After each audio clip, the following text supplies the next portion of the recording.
పదే పదే అభివృద్ధి గురించి మాట్లాడుతున్న చంద్రబాబు అన్నిసార్లు ఢిల్లీ వెళ్లి ఏం సాధించారో చెప్పాలన్నారు సిపిఐ ఏపీ కార్యదర్శి రామకృష్ణ.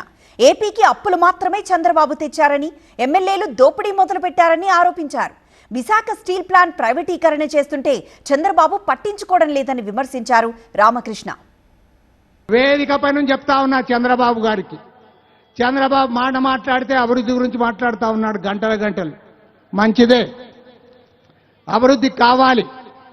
కానీ నేను ఒకటి మాత్రం గ్యారంటీ చెప్తా, నీవు ఎన్ని అభివృద్ధి పనులు చేసినా విశాఖ స్టీల్ ఫ్యాక్టరీ ప్రైవేట్ పరమైందే అయితే మాత్రం తెలుగు జాతి క్షమించదు, చరిత్రహీనుడిగా మిగిలిపోతావు.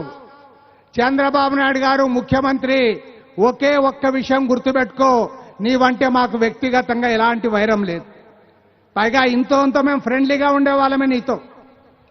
కానీ ఇవాళ నీవు చాలా పెద్ద తప్పు చేస్తా ఉన్నావు, చాలా పెద్ద తప్పు చేస్తా ఉన్నావు. చరిత్రలో జరగరాని తప్పు చేస్తా ఉన్నావు. విశాఖ ఉక్కు ఫ్యాక్టరీ అంటే తెలుగు ప్రజల ఆత్మగౌరవానికి ప్రతీక. భారతదేశంలో పోరాడి సాధించుకున్న ఫ్యాక్టరీని ఇవాళ కేంద్రంలో అధికారంలో ఉన్న నరేంద్ర మోడీ ప్రభుత్వం ప్రైవేట్ పరం చేస్తా ఉంటే దాని గురించి మాట్లాడకుండా ఇవాళ దాన్ని ప్రైవేట్కి ఇస్తావా?